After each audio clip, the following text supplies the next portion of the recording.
Hi, welcome back to my channel. In this book review for the Sisters of Seaview, we have book number 1 in the On Devonshire Shores series. It is a Christian fiction book that is set, I don't know what year it is set in, but we're gonna say 30s or 40s. It's sometime in the past. I'm not even sure. All I know is we have 4 sisters. There's actually 5, but in this book there's only 4, and it'll tell you why. And they are Emily, Georgina, Viola, and Sarah. Now, their father has died, and their mother is ailing, and their circumstances are dire, and they barely have enough to get by.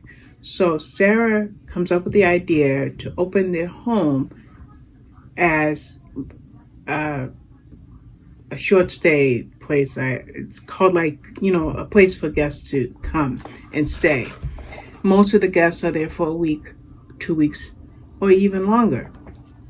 Now, you have each of these girls are different. Each of these women are different.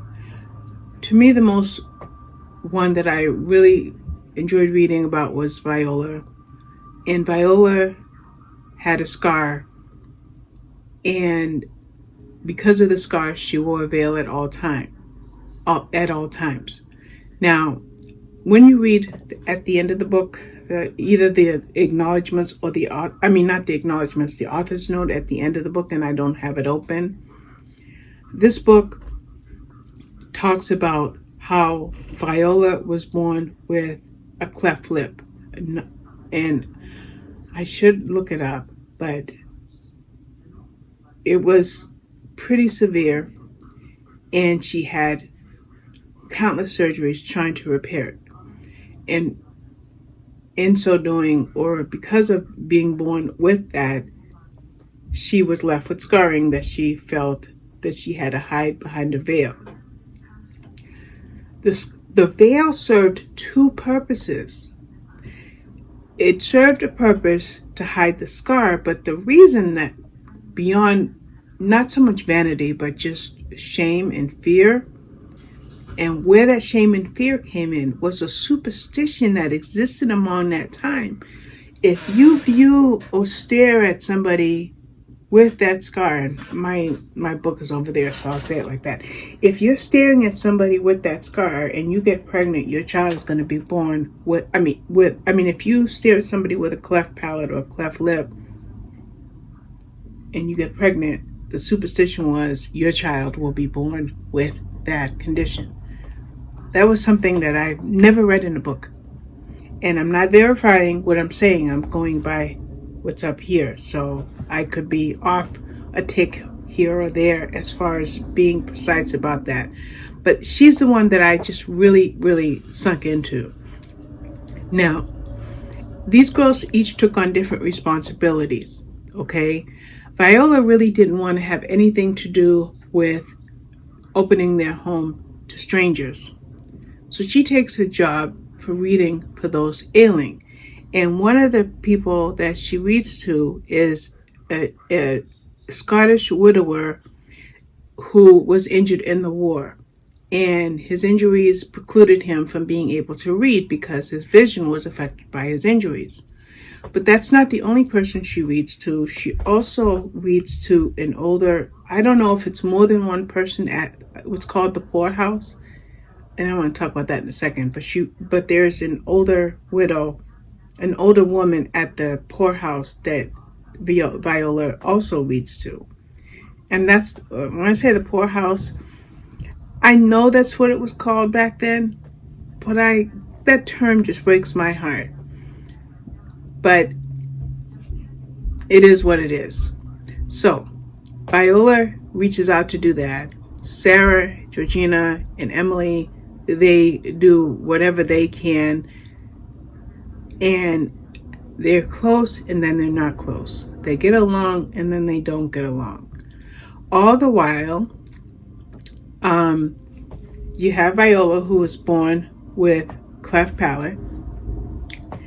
Then you have the Scottish widower who was injured in the war, scarred, loss of vision, possible partial loss of hearing. Then you have her mother, who suffered from ailments that would, in those days, be called melancholy. And that melancholy, as we know today, is depression, but it wasn't fully understood back then. That's why I wish I knew what year this book was based on. I'm going to have to dig a little bit deeper to find that out. But all that notwithstanding, you have far less than perfect characters, but characters that you can truly connect with.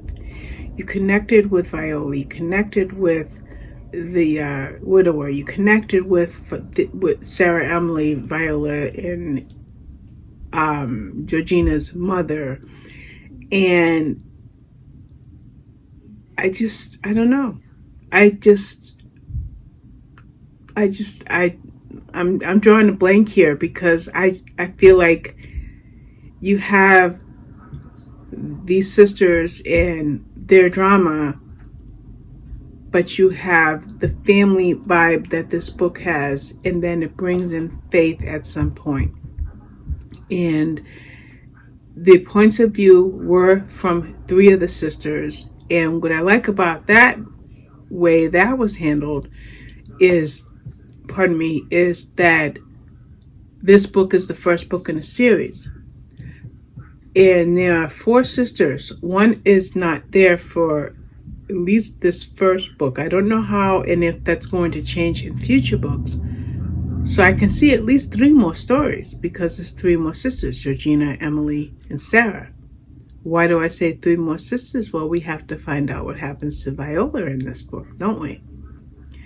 Now, this book was hard for the women because they had a certain status in society, and now they are opening their home to bring in income.